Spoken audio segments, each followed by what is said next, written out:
On New Year's Day, the Reverend Morris Lee will be honored at Youngstown's annual Emancipation Proclamation services. He's the last of the black pastors who led the city through the civil rights movement. Earlier today, I talked with Reverend Lee about his 57 years in Youngstown. His story is new at 11. I come here every day. The Lord gives me strength. The Reverend Morris Lee walks slower these days down the aisle of Youngstown's Third Baptist Church, where he has been pastor for 57 years.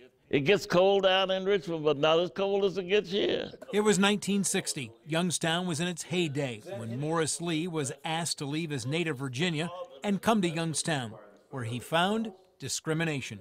There was not one single financial institution in this town that a person of color was allowed to work in. Reverend Lee was part of organizations focused on human relations, fair housing, and civil rights. But he was not a rabble-rouser. Oh, I don't think I was. I don't think I was. I tried to handle things in a certain kind of, with a certain kind of decor. He believed in a peaceful process of change, like the man he once met, Dr. Martin Luther King Jr. Oh, I was a follower of Martin.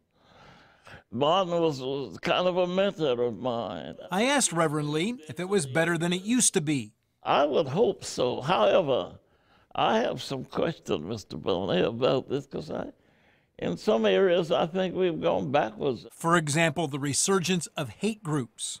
The neo-Nazi movement.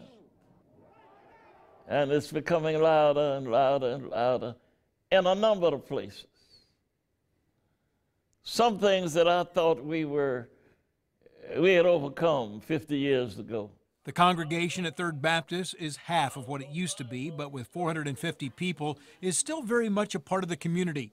And though he's contemplated retirement, Reverend Morris Lee is not ready yet. Well, I'm going as long as I can stand.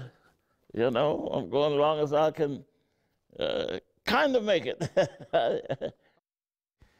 Now, the Reverend Morris Lee will be honored on New Year's Day by the Interdenominational Ministerial Alliance and the Baptist Pastors Council of Youngstown. It will happen during their annual Community Emancipation Proclamation services, 10 a.m. at New Bethel Baptist Church. He'll be given the Reverend Elizabeth Powell Heritage Award.